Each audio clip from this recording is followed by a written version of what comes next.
Tengku Syekh Dikiro Muhammad Saman dan kemudian turunannya, yaitu tidak diserahkan.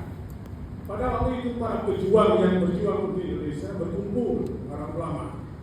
Dua aliran muncul, Pak. Sebagian ulama mengatakan kita berdiri sendiri seperti semula.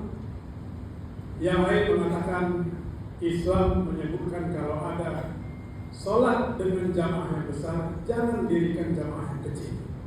Itulah yang mendorong kita ada dalam Indonesia dan Bapak ada di sini pada hari ini. Ini sejarah, Pak. Apa yang terjadi kemudian? Indonesia diagresi oleh Belanda. Agresi 1, agresi 2, seluruh wilayah Indonesia itu habis.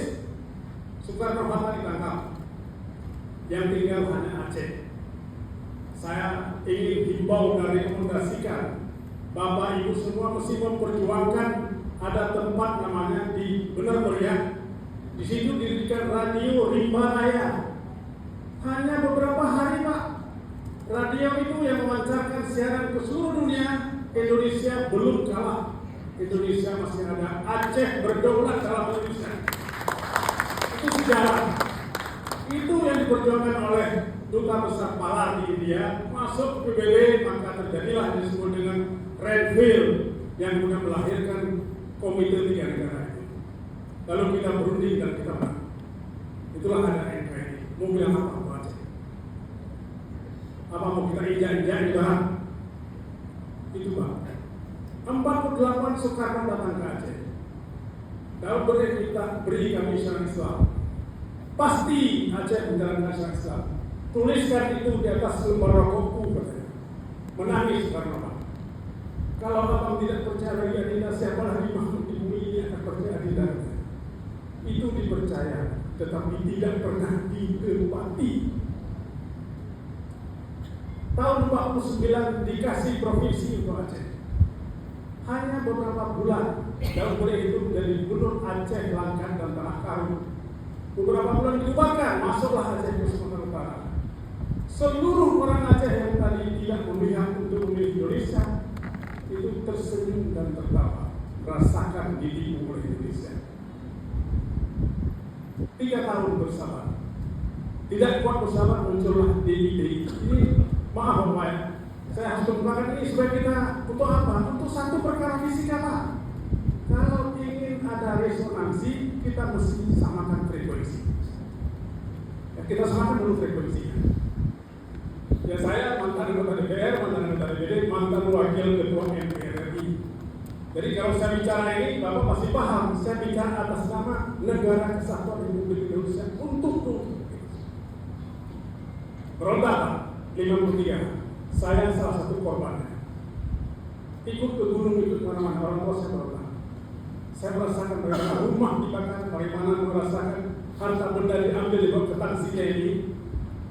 Berpuluh tahun saya trauma dengan kata-kata Diponegoro, karena yang membakar rumah keluarga saya itu adalah tentara dari Diponegoro. Lama sekali saya bertrauma. Lama sekali. Jadi berontak di ITI. Terus perundingan keluarlah ikrar lantai. Nah ini saya pakai untuk pertemuan kita pada hari ini, yaitu namanya bijaksana ya. Ada kebersamaan kita untuk bijaksana. Sampai kemudian datang misi Hardi memberikan Aceh daerah istimewa 3 yang disebut Pak Azwar tadi. Syariat Islam, pendidikan, adat istiadat. Tapi bapak-bapak dan ibu semua yang hadir, apakah itu ada?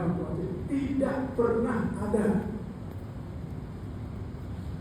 Menteri Dalam Negeri yang betul-betul tidak usah saya sebut menyatakan Aceh hanya disebut daerah istimewa, hanya disebut.